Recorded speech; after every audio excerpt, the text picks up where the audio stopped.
con respecto a lo que es la replicación del ADN. Vimos nosotros ya en la clase pasada, hemos visto que dentro del núcleo se almacena el ADN envuelto en zonas que se llama pues la cromatina, ¿correcto? Y también vimos que efectivamente este ADN estaba compuesto de bases nitrogenadas, ¿no? Tenía una forma de acuerdo a lo que había dicho Watson y Crick. Había una ley de Chargaff con respecto al número de bases, correcto, de adenina, timina, citosina y guanina, sus proporciones, y habíamos dicho también que este ADN contenía pues la información genética y era lo más importante que tenía la célula y por esto en el mundo. ¿Por qué se dice que la replicación del ADN es un proceso semiconservativo? Porque tiene... ¿Se conserva todo? No, la mitad, ¿no es cierto? La mitad. Es decir, la mitad del ADN es una hebra, porque el ADN está compuesto por dos hebras, ¿correcto? Entonces la mitad sería una hebra. Quiere decir que durante el proceso de la replicación, la molécula del ADN va a conservar una sola de las hebras, para a partir de ella realizar la copia. A esa hebra que se conserva se le llama la hebra molde. Es una hebra que va a servir, como su nombre mismo lo dice, como molde para desarrollar a la copia. ¿Qué enzimas participarán en la replicación del ADN? La polimerasa, la helicasa, la girasa, topoisomerasa, muchas más que vamos a ver. ¿Qué diferencias existen entre la replicación del ADN entre la célula procariota y eucariota? ¿Serán iguales? No, su ubicación. ¿Por qué son diferentes? Y la otra es lineal. Es lineal. Una es circular. ¿Cuál es circular? La procariota. Ahora, pregunta. El ADN procariota, que es circular, ¿en qué parte de la célula se encuentra? En el citoplasma. En el citoplasma. ¿Y el ADN eucariota? Núcleo. Núcleo, ¿correcto? Entonces, por su ubicación y también su mecanismo es distinto. ¿Cuál de los dos crees que es una replicación más simple? ¿El procariota o el eucariota? Procariota. El procariota, correcto, porque igual es un organismo simple, su proceso pues debe ser simple también. Entonces, resulta que Bill Gates, ¿sí lo conociste a Bill Gates? ¿Sí? El que inventó Microsoft, ¿sí? Él dijo que el ADN es como un programa de computadora, pero mucho más avanzado que cualquier software que se haya creado. Por ello, es que realizar una copia requiere de muchas moléculas para que pueda ser exitoso este proceso. Entonces, al finalizar la sesión, vas a identificar el fundamento de la teoría aceptada respecto a la replicación del ADN, porque hubieron varias teorías y hoy por hoy se dice que la teoría semiconservativa es la que aplica, hasta que algún día venga alguien y diga que es de otra manera. Pero mientras tanto se acepta que la teoría es que la replicación es de tipo semiconservativo.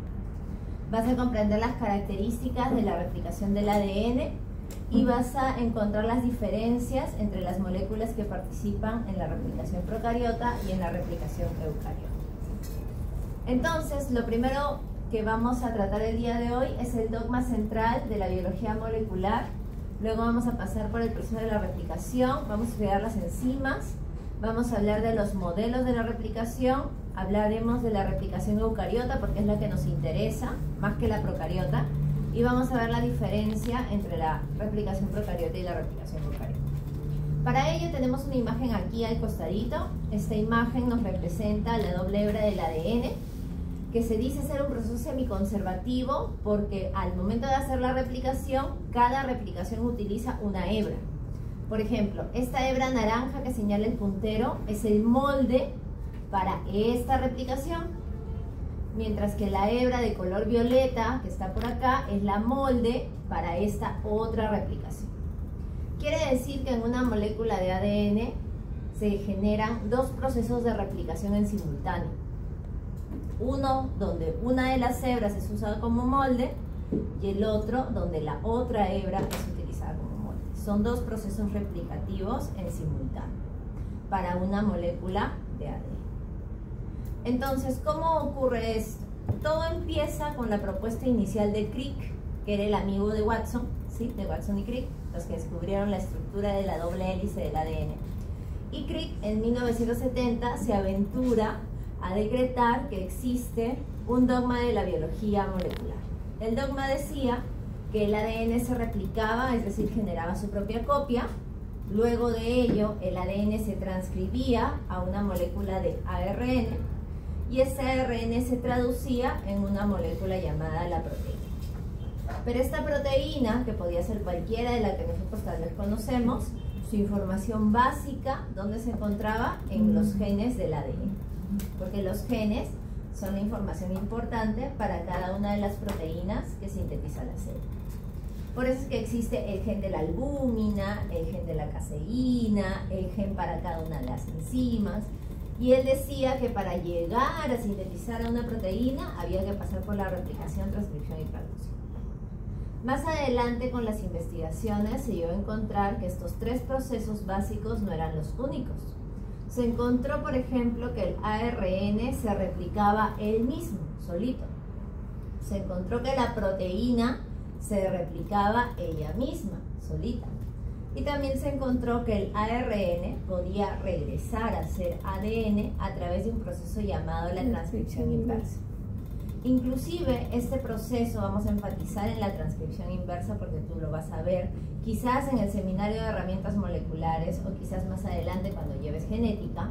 La transcripción inversa forma parte de una PCR muy importante, la PCR de transcripción inversa, ¿correcto? Es una PCR donde se utiliza el ARN para formar moléculas de ADN para tipos de investigaciones distintas.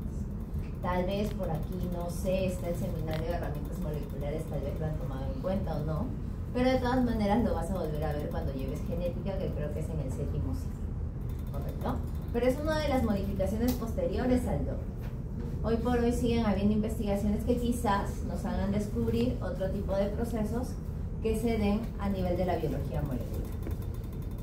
Entonces, cuando hablamos de la replicación del ADN, debemos tener en cuenta tres características. La primera, como dijimos al inicio de la clase, es semiconservativa. Buenas tardes. Es semiconservativa porque conservamos, como su nombre lo dice, la mitad de la hebra, ¿no es cierto? Perdón, la mitad de la doble cadena, es decir, una sola hebra. Y esa hebra es la molde para generar su copia. Es bidireccional porque efectivamente la replicación sigue dos direcciones. Una que vamos a describirla como si se fuese hacia arriba y otra que se va hacia abajo. Por eso se dice es bidireccional. Lo vamos a ver en un rato. Y finalmente que es discontinua o asimétrica. ¿Por qué? Porque una hebra se replica de forma continua, pero la otra se replica por pedazos. A esos pedazos nosotros lo conocemos como los fragmentos de ocasión. ¿Ok? Entonces vamos a ver por qué estas tres características son fundamentales para la replicación. Todo inicia con la teoría dispersiva. La teoría dispersiva decía que el ADN, para poder replicarse, se cortaba de forma transversal, así, a la horizontal. Entonces cuando se cortaba a la horizontal, ¿qué pasaba? Un pedacito replicaba al siguiente. Otro pedacito replicaba al siguiente, otro pedacito al siguiente y así sucesivamente. Entonces quiere decir que los fragmentos eran pedazos de forma transversal que generaban sus copias. Pero ¿qué pasaba? Si yo tuviese una mutación aquí y este fragmento se replicara abajo, la mutación se replica. Y si nuevamente esa mutación que está aquí corta aquí y genera el otro pedazo abajo, esa mutación se sigue replicando. ¿Por qué? Porque no existe dentro de este tipo de proceso replicativo una doble hebra, o sea, otro pedazo así, donde esté lo que de verdad debería ser a nivel del código genético. Es decir, no hay una doble hebra correcta para que siga un proceso de reparación. Entonces, mientras que se replica el ADN cree que él está bien, a pesar de que hay una mutación. El ADN lo toma como si estuviera bien, porque no hay quien lo corrija, no hay un molde para corregir. Entonces, eso significa que con esa hipótesis, la replicación dispersiva, las mutaciones aumentaban y aumentaban y aumentaban y aumentaban. Pero hay un problema. Las células eucariotas, en las plantas, en los animales, en nosotros, etc., tienen una propiedad de que la tasa de mutación es muy baja. Es decir, nosotros para mutar, para cambiar, para que nos salga aletas, escamas, alas, 8 patitas, 2 orejas, 5 ojos, para que eso ocurra, tienen que haber millones y millones y millones de mutaciones. Nosotros, cuando nos paramos bajo la radiante luz del sol, la luz UV, llega a nuestro ADN y lo cambia. Es una mutación por UV. Pero cuando tú te paras debajo del sol, tú no cambias. No te salen alas, no te salen plumas, ni nada de eso. ¿Correcto? ¿Por qué? Porque nuestra tasa de mutación es muy baja. Necesitamos demasiadas mutaciones, millones y millones de mutaciones, para que el ser humano pueda cambiar, por ejemplo, para que un humano pueda cambiar, para que una planta pueda cambiar. Y eso toma tiempo. Y tiene que ver con la evolución también. Entonces, como nuestra tasa de mutación es tan baja, esa hipótesis se descarta, porque esta hipótesis dice que las mutaciones se replican y se replican y se replican y se van multiplicando a medida que pasa el tiempo. Y eso no puede ser, porque si así fuese, nosotros mutaríamos cada día. Un día vendrías con alas, otro día vendrías con escamas, otro con 5 ojos, 4 narices, 2 orejas, etc. Pero eso no puede. Entonces, como se descarta esa, sale la replicación conservadora. La hipótesis de la replicación conservadora dice, bueno, yo tengo mi doble hebra y toda la doble hebra sirve de molde para hacer la copia. Y luego ella sirve de molde para hacer la copia. Pero ella, como es la copia correcta de la original, va a servir como molde para hacer una copia más. Es decir, ella es la copia de la copia del original. ¿Correcto? Pero ¿qué pasa si hay una mutación? Imaginemos una mutación acá. Si hay una mutación acá, al momento de hacer la copia va a tener la mutación. Porque no hay quien corrija, no hay una doble hebra aparte que diga, ¿sabes qué? Ahí no va adenina, va timina. No hay. Entonces la copia con la mutación se replica. Y como se replica, al momento de hacer el siguiente paso, la siguiente replicación, vuelve a aparecer la mutación acá y acá también vuelve a aparecer la mutación. Entonces las mutaciones se multiplican y se multiplican. Pero eso no sería posible porque nuestra tasa de mutación, como te digo, es muy baja. Entonces, por ello, la replicación conservadora, al igual que la dispersiva, se descarta, porque ella promueve acumulación de mutaciones. Y nosotros no acumulamos mutaciones, porque nuestra tasa de mutación es muy baja. Y llega luego la hipótesis semiconservadora. Ella sí puede hablar de un proceso de reparación. ¿Por qué? Porque dice que la doble hebra se abre y cada hebra sirve como molde para hacer una copia. Luego ella se abre y cada hebra sirve como molde para hacer una copia. Si yo tuviese una mutación aquí, cuando esta doble hebra se abre, si yo tuviese una mutación aquí, cuando la doble hebra se abre, hola, ¿qué tal? Cuando la doble hebra se abre, ¿correcto? Quiere decir que la mutación está acá, pero no en la otra hebra. Como la otra hebra debe ser complementaria a ella, entonces al frente de ella hay una copia que debería corresponder a la original. Pero si yo soy la hebra que está mutada y me separo de la original, puede venir una enzima de reparación, utilizar a la original para corregirme a mí que estoy mutada. Aquí sí puede haber un proceso reparativo, porque aquí separo las hebras. Como yo separo la hebra, tengo una hebra que debe ser complementaria a la otra. Puede venir una enzima de reparación, utilizar a la hebra complementaria para corregir a la mutada. Pero eso no podía pasar ni en la conservadora ni en la otra, porque no había de dónde guiarse.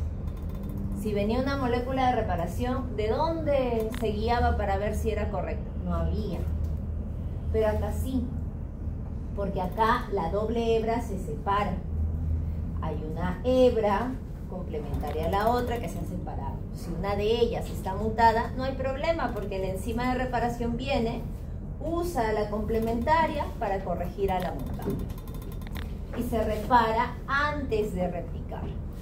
Por eso es que tú más adelante, cuando lleves el curso de genética, porque en el curso de biología celular no hay el tema de reparación, en el curso de genética vas a encontrar varios mecanismos de reparación. Es más, hay un seminario de reparación del ADN. Un montón de mecanismos donde se usa a la hebra complementaria para corregir a la otra que está mutada. Y eso es correcto, porque de esa manera, al haber reparación, nuestra tasa de mutación es baja. Va acorde a nuestra baja tasa de mutación, porque aquí sí hay un proceso de reparación. Hay un proceso reparativo. Es por ello que la replicación semiconservativa es la que hoy por hoy rige como teoría, hasta que en algún momento venga alguien y nos diga que no es así. Pero por ahora la que rige es la hipótesis semiconservadora. Entonces, acá tenemos un pequeño videito, acá hay dos. Ok, acá tenemos un pequeño videito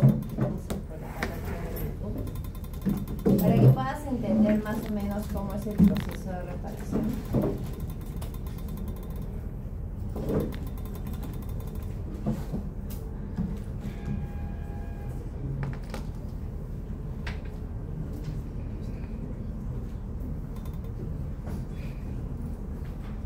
A ver, escuchamos atentos. La replicación comienza con la apertura de las dobles hélices de ADN por una enzima denominada helicasa usando ATP.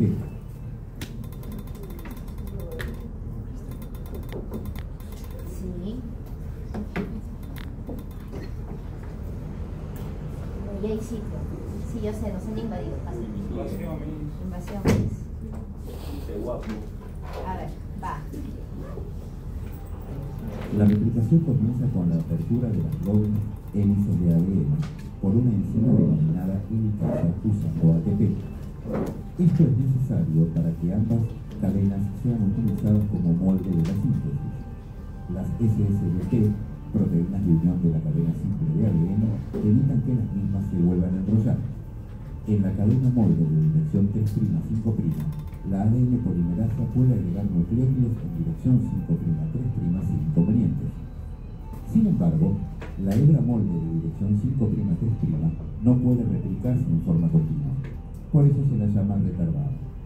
Esto es porque la polimerasa sintetiza en sentido contrario, 5'3'. Es necesario que se abra la horquilla para comenzar a replicarse a partir de los primers que sintetiza una primasa. A partir de ellos, la ADN polimerasa 3 sintetiza fragmentos de ADN denominados deoxantes, hasta encontrarse con el primer de ARN siguiente. Luego, la ADN polimerasa 1 remueve el primer de ARN y agrega ADN en su reemplazo. El eje de azúcar fosfato es luego sellado por la ligasa. Para concluir, se muestra toda la horquilla de replicación a modo de secuencia. Muy bien. ¿Quién me puede decir qué tipo de replicación es la que hemos visto? ¿Eucariota o procariota? Eucariota. ¿Qué? Eucariota. Levante la mano quien dijo eucariota. Es eucariota. Ajá. Levante la mano quien dijo procariota. No puede ser procariota.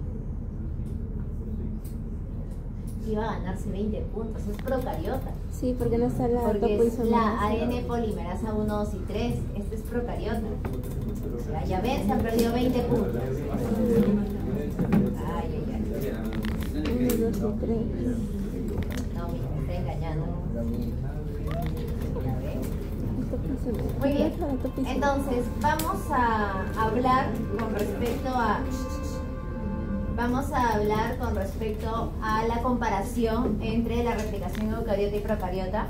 La replicación procariota, como me dijiste al inicio, se da en un ADN de doble cadena, ¿no? Pero es circular, en cambio la eucariota es lineal. ¿Cuál es la diferencia? Como él es circular, el procariota genera una sola burbuja de replicación. Esta es la burbuja. Y cada burbuja, ella tiene dos horquillas. Esto que parece una Y o una V es una de las horquillas y este es la otra. Es decir, cada burbuja en los extremos tiene una horquilla. Por ende, una burbuja tiene dos horquillas de replicación. En cambio, la eucariota es capaz de formar varias burbujas, porque es lineal. La procariota no, la procariota solo forma una. ¿Ok? Esa es una diferencia. ¿Qué más podemos decir? Bueno, en el caso de la replicación en términos generales, primero general y luego ya vamos con el nombre de las enzimas. ¿Qué es lo que ocurre? ¿Cómo sabe la célula dónde replicar? Porque la célula no puede ser loca y decir, ah, ya sabes qué, voy a replicar aquí, acá. No, no se puede. Porque imagínate, hay genes y la célula quiere replicar la mitad de un gen con la mitad del otro gen, sale una proteína mutante y tú cambias y todas esas cosas. Eso no puede hacer la célula. La célula, ¿cómo sabe a partir de dónde replicar? Porque hay una secuencia que se llama el origen de la replicación.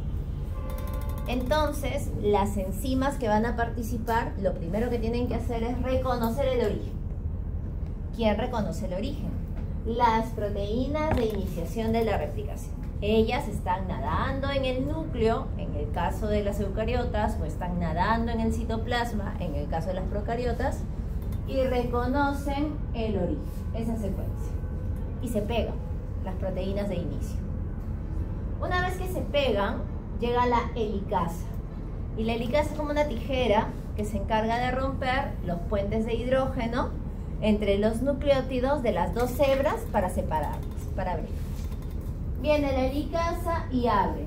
Y forma la burbuja, ¿ves? Forma la burbuja. Cuando la helicasa abre, viene la primasa.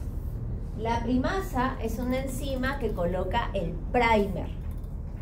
Primer se escribe primer. ¿Y de qué se trata? Porque se escribe así. Porque es la primera secuencia que se utiliza en la replicación. La primerita. Entonces, este primer, al cual también se le llama el iniciador, es justamente la secuencia que va a iniciar todo el proceso que vamos a ver hoy. Este primer es una secuencia extraña al ADN. Es una secuencia de ARN que se coloca en una de las hebras dentro de la burbuja. La idea es que la primasa trae esa secuencia de ARN. ¿Y por qué la trae? Porque luego, ¿sí?, este primer, que se llama también el iniciador, que también se le llama el cebador. ¿Por qué se le llama cebador? Porque es como un cebo. Y cuando uno va de cacería, por ejemplo, existen los cebos. O cuando uno va a pescar, existen los cebos. Por ejemplo, en la pesca son esos gusanitos que se colocan que se colocan para que los peces no capten el anzuelo, pues.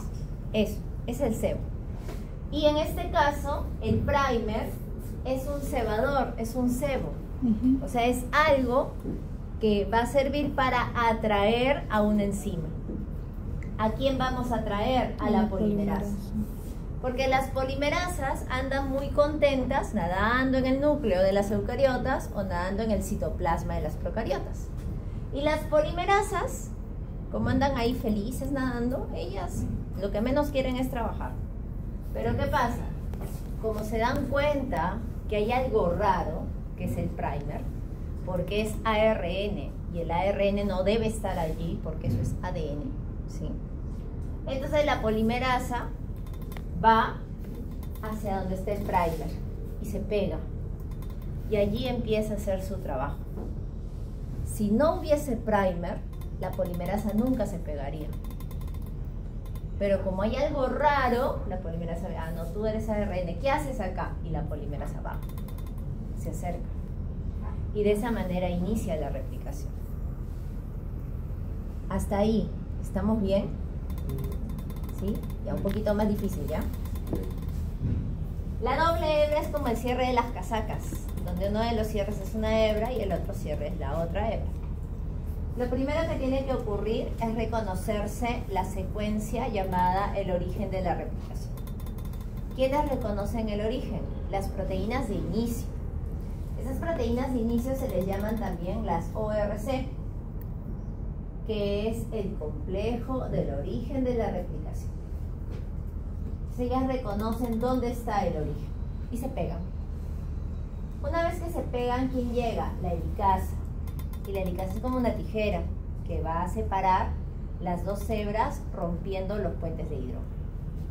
Pero ¿te acuerdas que yo al inicio te dije que en una cadena de ADN hay dos procesos de replicación que se dan al mismo tiempo, se dan en simultáneo? Si son dos procesos de replicación, yo de todas las enzimas que vamos a ver hoy necesito dos. Necesito dos helicasas, por ejemplo. Una que abra hacia la derecha y la otra que abra hacia la izquierda. Porque son dos procesos replicativos al mismo tiempo, en simultáneo. Entonces, la helicasa abre la doble hebra y ¿qué forma? La burbuja. Entonces, cuando yo separo la doble hebra, cabe la posibilidad de que esa doble hebra se vuelva a pegar. Para evitar que se pegue, existen unas proteínas que se llaman, por ejemplo, las RPA, que son unas proteínas que evitan que la doble hebra se vuelva a pegar. O sea, las mantiene separadas luego de que la helicasa ha roto los puentes de hidrógeno. Las mantiene abierta a la burbuja. Y en este lugar, que es la horquilla de replicación, yo te dije que cada burbuja tiene dos horquillas. Acá hay una y acá está la otra.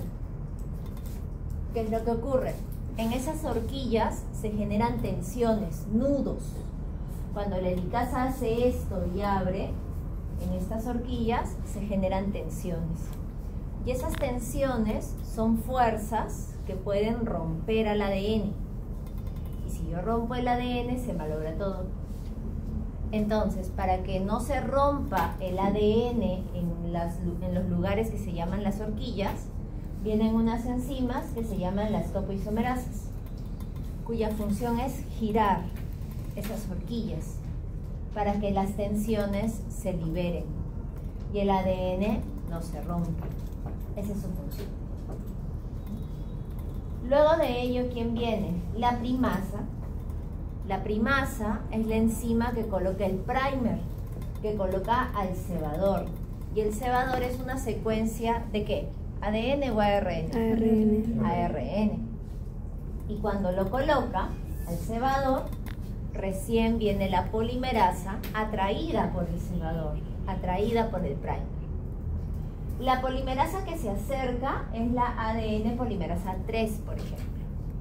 Ella es la encargada de reconocer al primer e ir colocando los nucleótidos de las copias de la replicación, de la hebra copia. Pero no es la única ADN polimerasa, existe la 2 y existe la 1 también. Resulta que la ADN polimerasa número 2 no la hemos colocado aquí, ¿correcto? Pero, ¿qué es lo que ocurre? Esa ADN polimerasa número 2 va atrás de la 3. ¿Qué hace? Revisa lo que la 3 está haciendo. Porque la número 3 se puede equivocar. Imagínate que en lugar de una timina coloca una guanina. La 3 no puede retroceder a corregir, no, ella solo avanza, coloca y avanza. Pero la 2, que viene atrás de ella va revisando lo que la 3 ha hecho. Y si se equivoca, lo corrige. ¿Correcto? Lo va a corregir. Ahora, también tenemos la ADN polimerasa número 1.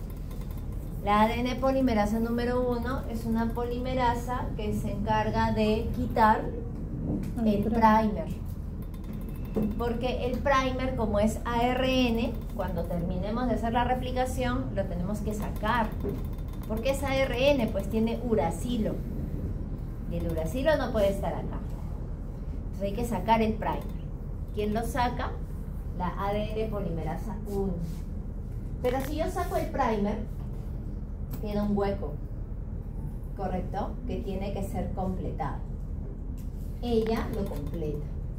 Ella quita el primer y completa ese espacio. Esa es su función.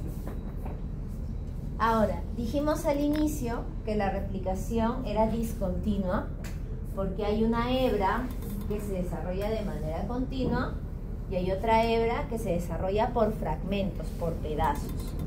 Estos fragmentos se llaman los fragmentos de Okazaki. Y los fragmentos se pegan uno con otro gracias a una enzima que se llama la ligasa. La ligasa es como una gomita que sirve para pegar los fragmentos de Okazaki uno con el otro. Para eso sí. Hasta allí, ¿todo bien? Pero vamos a ir más difícil.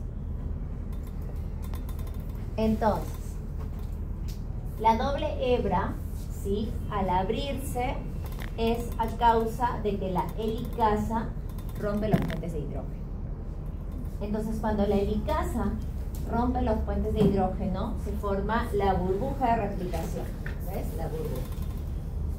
Pero esa burbuja se puede volver a pegar. Para evitar que se pegue, yo necesito unas proteínas que se llaman las proteínas de unión a cadena simple, que pueden ser las RPA o las SSB, ¿no? Una para procariota y la otra para eucariota, como lo vamos a ver en un ratito. Pero ellas se encargan de que la doble hebra no se vuelva a pegar. También dijimos que en las horquillas se generaban tensiones. Esas tensiones son fuerzas que pueden romper al ADN en este lugar. Para evitar ello, aparecen las topoisomerasas o las girasas, dependiendo si es procariota o eucariota, cuya función es girar la horquilla para que esa fuerza de tensión no rompa el ADN en este lugar. Esa es su función. ¿Qué más ocurre? Viene la primasa, que se encarga de colocar al cebador o primer, que está hecho de ARN. Y este cebador o primer atrae a la ADN polimerasa 3, que va a avanzar colocando nucleótidos. Ahora, cualquier polimerasa, ¿sí?, que tú veas, sea en la replicación eucariota, procariota o polimerasa en general, que vas a ver en la transcripción también, por ejemplo, cualquier polimerasa siempre avanza en una dirección de 5 a 3'. Esa es su única orientación de la polimerasa. La polimerasa solamente puede ir de 5 a 3, no puede ir al revés. De 5 a 3. Entonces la polimerasa 3, por ejemplo, avanza de 5 a 3', colocando y colocando nucleótidos para la copia. Y atrás de ella, ¿quién viene? La 2, ¿correcto? Corrigiendo. Ella va corrigiendo la 3 porque se puede equivocar. También es humana, se puede equivocar. Entonces, dijimos que hay una hebra continua y hay otra discontinua donde están los fragmentos de Okazaki, ¿correcto? Ahora, una vez que se da toda la replicación, viene la ADN polimerasa 1, cuya función es quitar todos los primers. Porque como los primers están hechos de ARN, ellos no pertenecen aquí. Hay que sacarlos. Y si yo saco los primers, quedan huecos. Esa ADN polimerasa 1 completa esos espacios. Y en el caso de la hebra que contenga los fragmentos de Okazaki, viene la ligasa a pegar a los fragmentos, ¿no? Esa es su función. Y se acabó la replicación. Hasta allí. ¿Estamos bien? ¿Sí?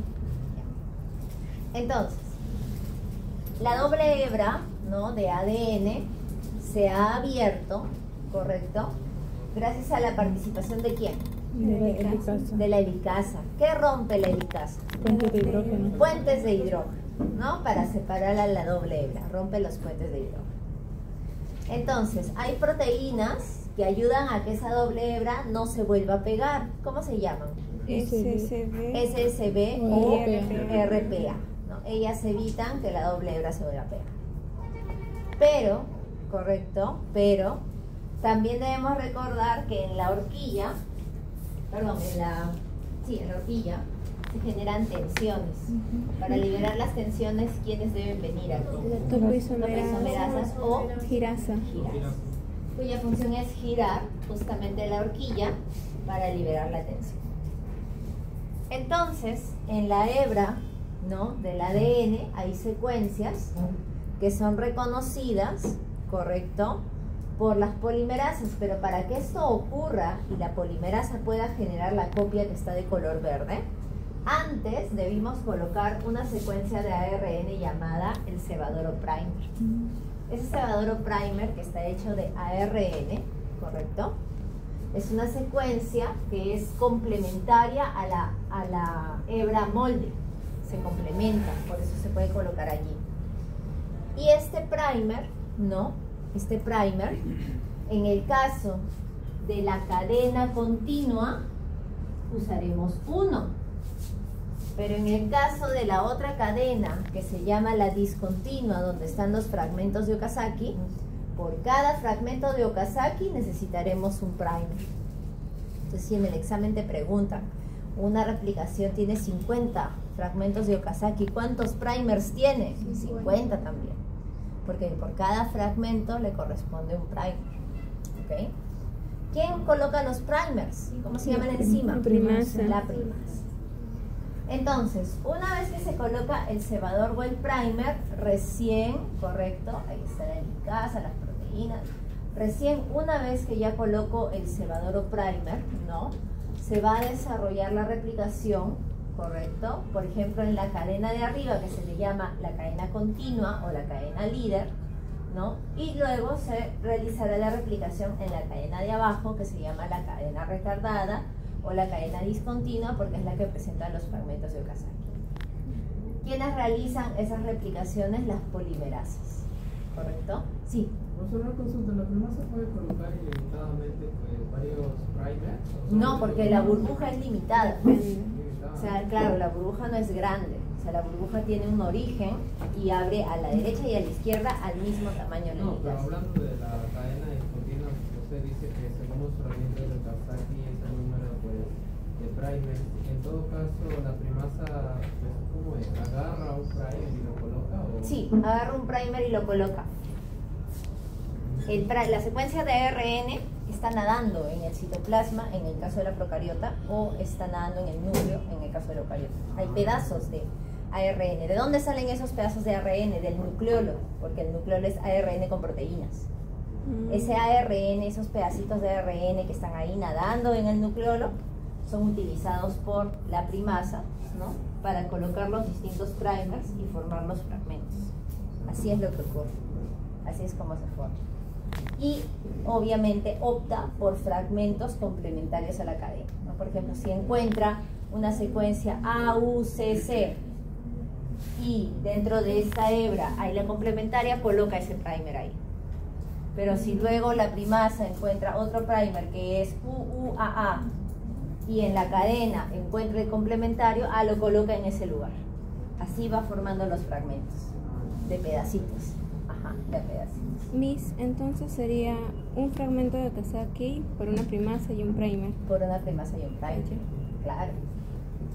Entonces, ¿qué pasa cuando ya los fragmentos se han replicado, ¿no? Ya hemos hecho nuestros fragmentos, ya ocurrió la replicación. Bueno, pues a los primers hay que retirarlos, porque son ARN, no pertenecen a él. Entonces, ¿quién quita? La polimerasa 1.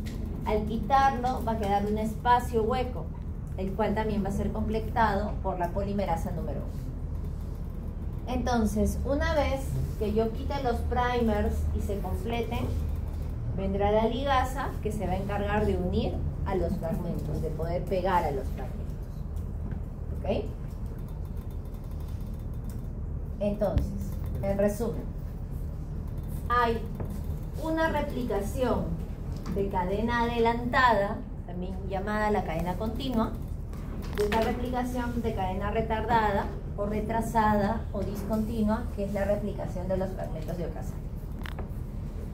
La de la cadena continua, la adelantada, ¿sí?, requiere un solo primer, pero la de los fragmentos de Okazaki, la discontinua, requiere varios. Esos primers luego serán removidos por la polimerasa 1 y los fragmentos serán pegados gracias a la ligasa. Y se acabará la replicación. Entonces, dentro de los componentes en general que necesitamos, una helicasa que rompa los puentes de hidrógeno para que se separen las hebras, las proteínas de una cadena simple para que la doble hebra no se vuelva a pegar, la quirasa topoisomerasa que libera la tensión en la horquilla para que no se rompa, la primasa que coloca el cebador o primer, la polimerasa 3 que avanza ¿en qué dirección? De 5 a 3', colocando los nucleótidos, y la 2 que hacía, corrige la 3. va atrás de la 3 revisando lo que ya ha hecho, y la 1 que quita Primer. el primer, el cebador, y completa el espacio también, ¿correcto? Y la ligasa que pega los fragmentos de ocasa. Eso es lo que se requiere en general. Ahora, ¿cuál es la diferencia entre la replicación procariota y eucariota? Bueno, la procariota tiene dos formas, la replicación en forma de teta y la replicación por círculo rodante. La que es en forma teta es aquella que a través de una burbuja de replicación, la burbuja se va a ir expandiendo y obviamente va a ir generando la replicación. Quiere decir que las enzimas van a moverse en esta dirección, van a avanzar, van a avanzar, van a avanzar, van a seguir avanzando, pero va a llegar un momento en que se van a chocar. Si las enzimas se chocan, eso genera la colisión. Y la colisión es un impacto, así como cuando uno choca un carro. Es un impacto. Y ese impacto libera energía. Y al liberar la energía, si es que las enzimas se chocan, el ADN se rompe. Entonces, ¿qué ha hecho la célula procariota inteligentemente ella? Ella replica, replica, replica, y antes de que todas las enzimas se encuentren, se separan. Y ese pedacito que falta replicar, se replica ella solita y ella solita, para evitar la colisión. ¿Okay? Para evitar que se rompa la doble hebra. Esa es una forma. Y la otra forma es la de círculos rodantes. La de círculos rodantes dice que una de las hebras se rompe y se separa, se va una de las hebras, mientras que la otra se replica. Entonces, la que se quedó se replica y la que se fue se vuelve circular otra vez y se replica sola. Así evitamos la colisión. Entonces, la de círculos rodantes dice, una de las hebras se va, la que se queda se replica, y la que se va se vuelve circular otra vez y se replica ella sola. De esa manera evitamos también la colisión, evitamos que se rompa el ADN. Mientras que la lineal de por sí es una replicación eucariota en donde voy a tener varias burbujas, pero las burbujas también van a ir avanzando y va a llegar un momento en que las burbujas se van a chocar, en que las burbujas van a impactar. Entonces, ¿qué ocurre? Una burbuja va a engullir a la otra. Es como que ella, ¿sí?, al momento de impactar con ella, hace esto. Y las enzimas de una replicación se van y se quedan las de la otra para continuar. O sea, no hay un impacto, sino es que una de las burbujas, al momento de avanzar, generalmente la que está más desarrollada en la replicación, avanza, avanza, avanza, y antes de impactar, por ejemplo, las de esta burbuja, sus enzimas se van y conecta, y las enzimas de ella continúan. Pues de esa manera se evita la colisión. Y de esa manera, como nuestro ADN es tan grande, ¿cuánto medía el ADN, te acuerdas? 2 metros y medio. 2 metros y medio. O sea, deben de haber un montón de burbujas. Y resulta que hay que replicar todo el ADN. O sea, hay que replicar los 2 metros y medio. Entonces, a mayor cantidad de burbujas, mayor proceso replicativo y más rápido se realiza el proceso de la replicación en esos 2 metros y medio. ¿Sabes más o menos cuánto dura la replicación de los 2 metros y medio del ADN? El tiempo. ¿Cuánto dura? Más o menos 1 hora. Aproximadamente unos 45 minutos, 50 minutos, en que el ADN replique todos sus 2 metros y medio, aproximadamente. Entonces, ¿no? Nosotros hemos visto, correcto, que la doble hebra se abre nuevamente por una helicasa, vienen proteínas, ¿no? Las RPA, por ejemplo, que evitan que se pegue, la topoisomerasa que gira la horquilla para que no se rompa, la primasa que coloca el primer, correcto, observador, y vamos a tener una hebra que es continua, que requerirá un solo primer, y una hebra discontinua que requerirá de varios primers de acuerdo a la cantidad de fragmentos, ¿no?, de Okazaki que haya en esa doble hebra. Y solamente en esa hebra, que es la hebra discontinua, es donde actúa la ligasa, porque la ligasa pega los fragmentos de Okazaki. Si te preguntan, ¿la ligasa actúa en ambas hebras? No, solo actúa en la discontinua, porque esa es la encargada de pegar a los fragmentos de Okazaki. Ahora, en el caso de la replicación procariota, está la polimerasa 1, 2 y 3, que es la que hemos visto hasta ahorita. Pero en el caso de la eucariota hay 5 polimerasas. Tenemos la polimerasa alfa, la sigma, la epsilon, por acá no está la beta, ¿sí?, y la teta también. Son 5 polimerasas para el caso de la eucariota, cada una de ellas con una función distinta que ya vamos a ver. Pero antes de ello, vamos a hacer hincapié, ¿no?, en lo que próximamente será el penúltimo seminario telómero-telomerasa, ¿correcto?, donde nuestros compañeritos nos hablarán del telómero, que es el extremo del cromosoma. Y si bien es cierto, hoy en nuestra clase de replicación estamos hablando de la replicación en general del ADN, ¿sí?, hay un proceso replicativo especial en el telómero, del que justamente sus compañeros nos van a hablar. Porque yo te expliqué la clase pasada, cuando vimos las leyes de Chargaff, que el extremo era imparejo, ¿no? Era impar. Te decía, hay una hebra que es más grande que la otra en el extremo, ¿correcto? Por eso salen las leyes de Chargaff. Entonces, cuando yo supuestamente, como hemos visto hace un rato, la helicasa viene, separa la doble hebra, todo ello, pero mira, esta hebra no tiene una copia de frente. ¿Cómo hacemos para generar una horquilla allí? No se puede, porque le falta una hebra. Entonces allí aplica la replicación del telómero, actuando la telomerasa, ¿no? Va a venir una enzima, que es la que va a colocar el primer a ese extremo que es impar.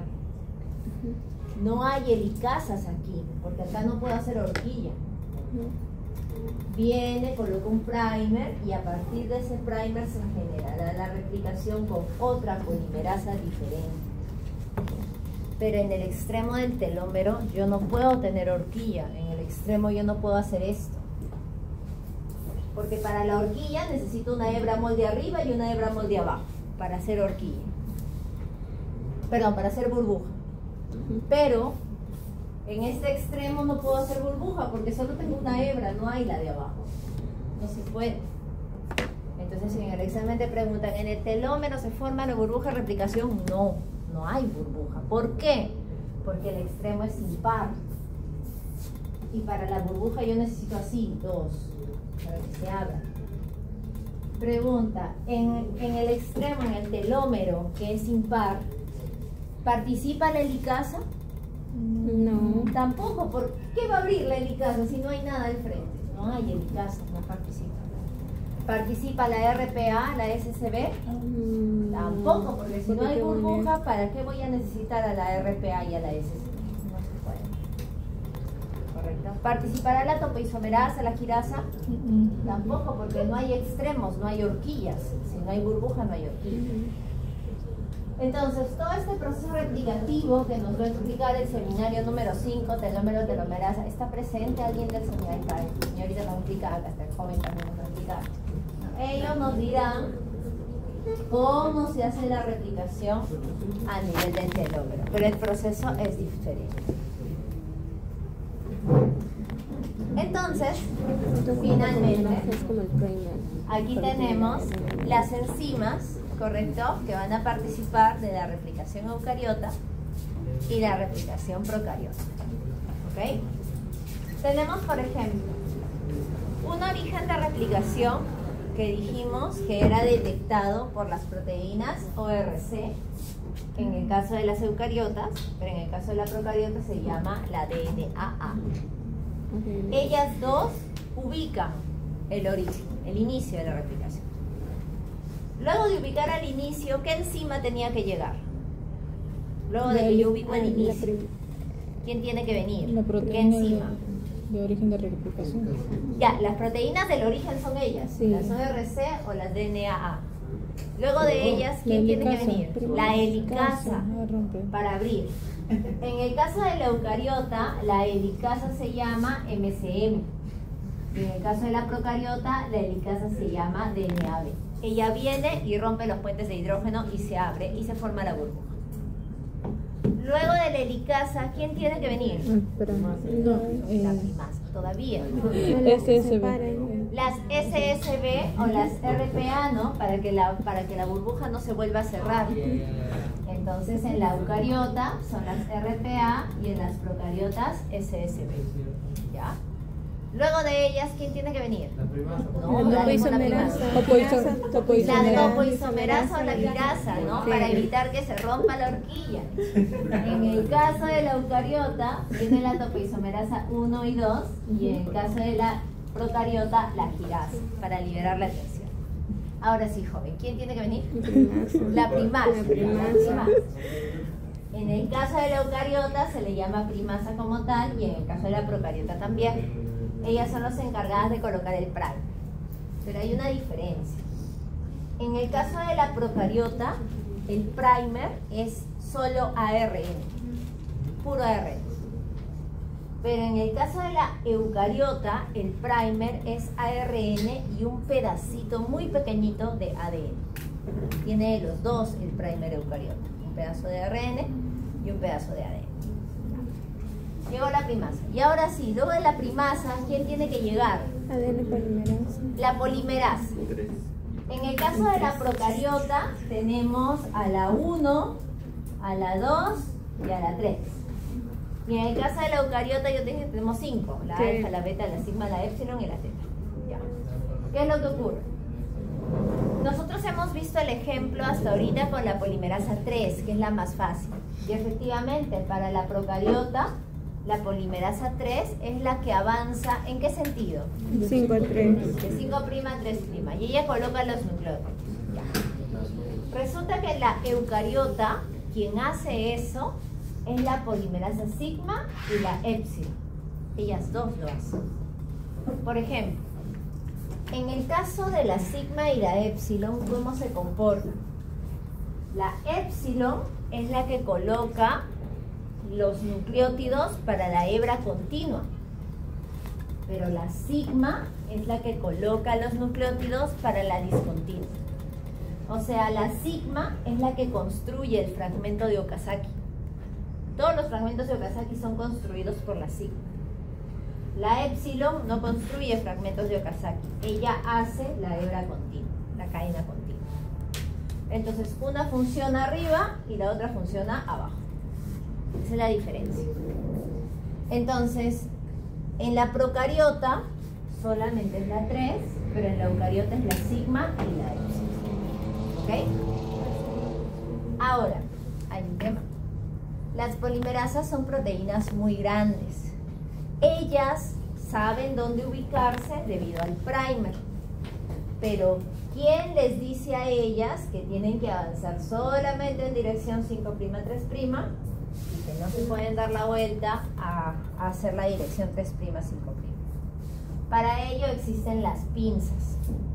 Las pinzas son unas proteínas que se colocan atrás y un poco encima de las polimerasas. Por ejemplo, en la eucariota la pinza se llama la PCNA y en la procariota es la pinza beta. Ellas son las que dirigen a la polimerasa. Ellas son las que le dicen a la polimerasa, de 5 a 3, de 5 a 3. Y si la polimerasa se quiere dar la vuelta, no la deja. ¿Por qué? Porque siempre tiene que ir en dirección de 5 a 3'. Esa es la función de las pinzas. hacer que la polimerasa siempre avance en esa dirección. Pero la pinza hay que colocarla, hay que montar la pinza. Específicamente, ¿dónde? A la espalda de la polimerasa. No puede ir al costado, no puede ir adelante, tiene que ir atrás. ¿Quién monta la pinza? Para montar la pinza, nosotros necesitamos, en el caso de la eucariota, a las proteínas RFC y en el caso de las procariotas, al complejo gamma. Ellas dos montan a las pinzas, colocan a las pinzas a la espalda de estas polimerasas. Entonces, RFC monta a la PCNA atrás de la polimerasa sigma y de la épsilon. Y el complejo gamma monta a la pinza beta atrás de la polimerasa número 3, en el caso de las procariotas. Esa es su función. Luego de ello, también hay que recordar que si bien es cierto la helicasa rompe los puentes de hidrógeno, la helicasa es una enzima muy grande. Y esta helicasa que rompe los puentes de hidrógeno también necesita ser montada. Y eso me olvidé decirles. ¿Quién monta la helicasa eucariota? La CS6 o la CDT1. Ellas montan a la MCM, que es la helicasa eucariota. Y en el caso de la procariota, la DNAC monta a la helicasa procariota, que es la DNA, la coloca a la helicasa.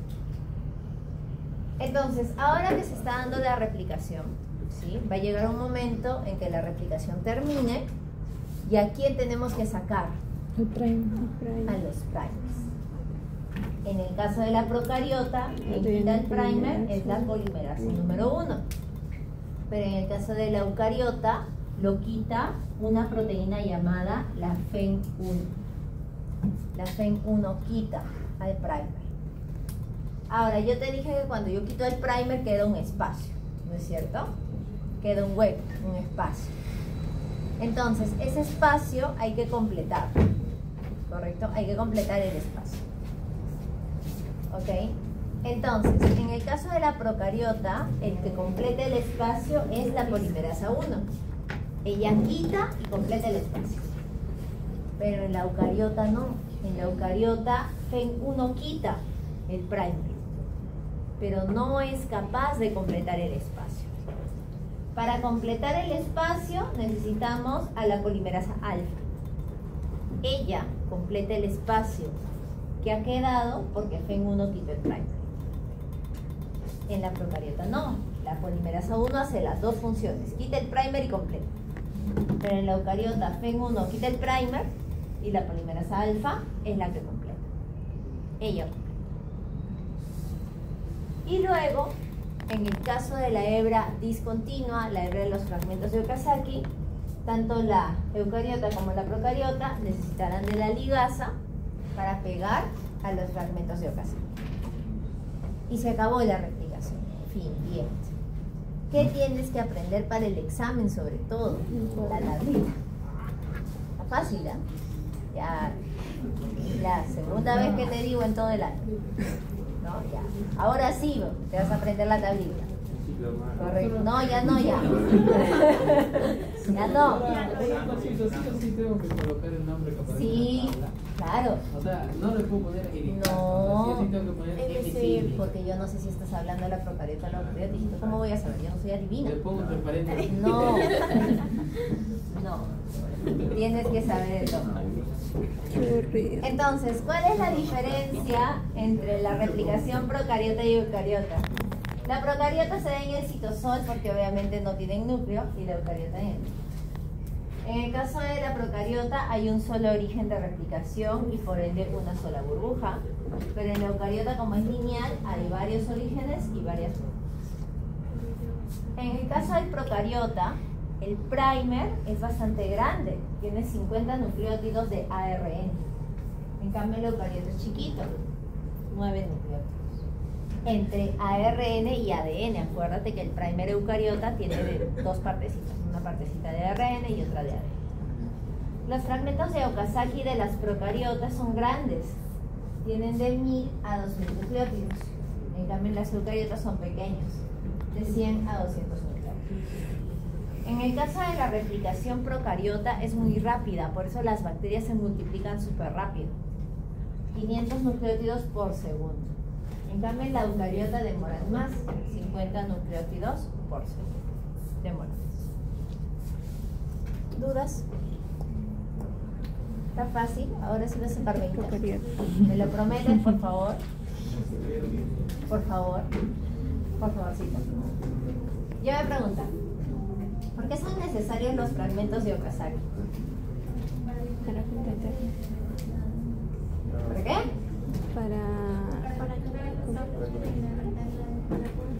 Los fragmentos de Okazaki están para el cebador, porque... Para poder quitarlo, no. Es para... ¿Por qué es necesario? Para... O a la hebra se le ocurrió, dijo, la de arriba la hago continua y la de abajo por partecitas. No, porque la otra es continua. Para completar los espacios, no.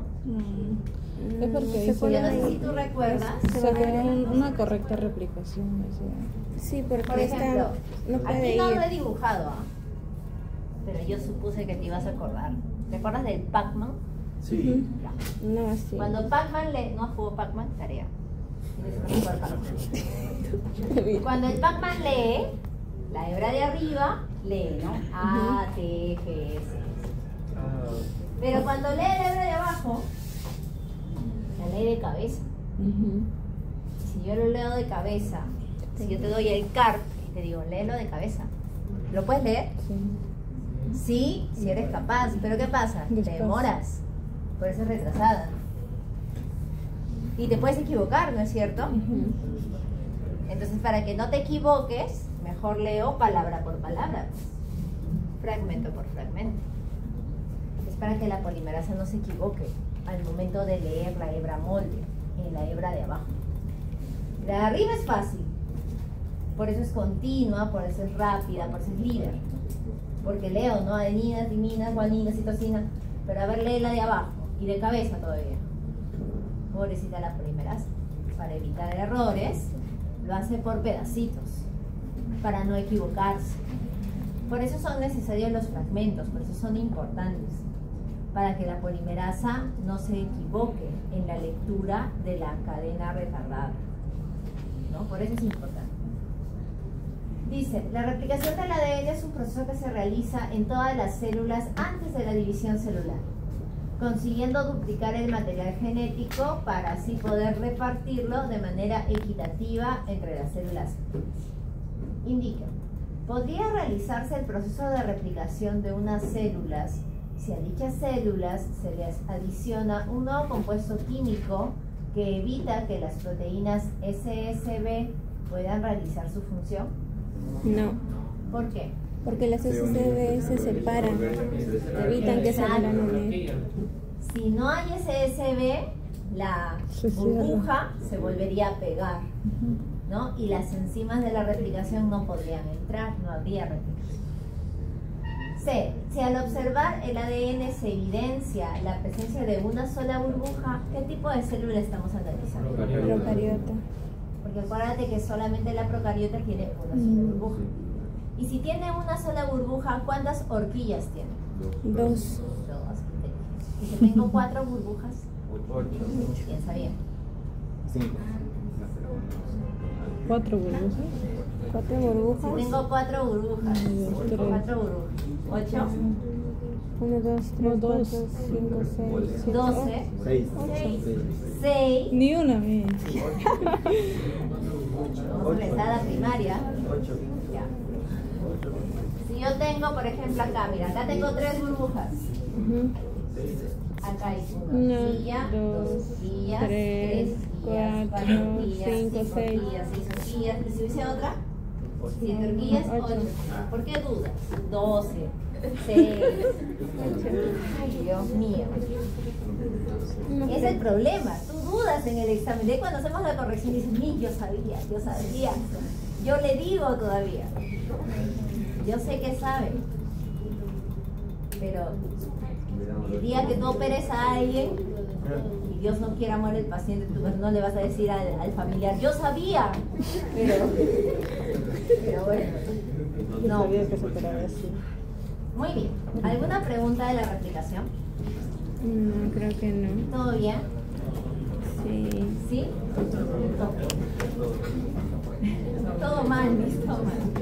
Muy bien. Entonces,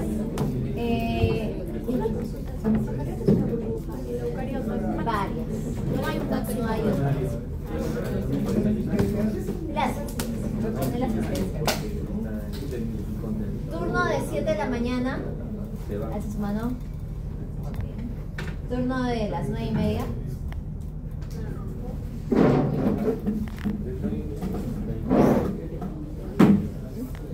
Ah, 2 turnos. Tú eres después de mí, ¿verdad? Ella primero, Muy segunda. bien. Yo coloqué para los 2 turnos, ¿sí? Para todos.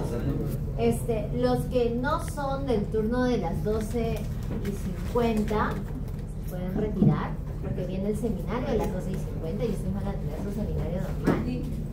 ¿Ok?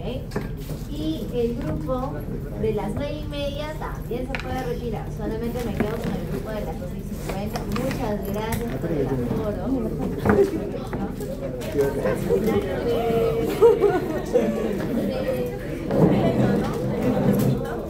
Ay, ¿por qué no podemos ver?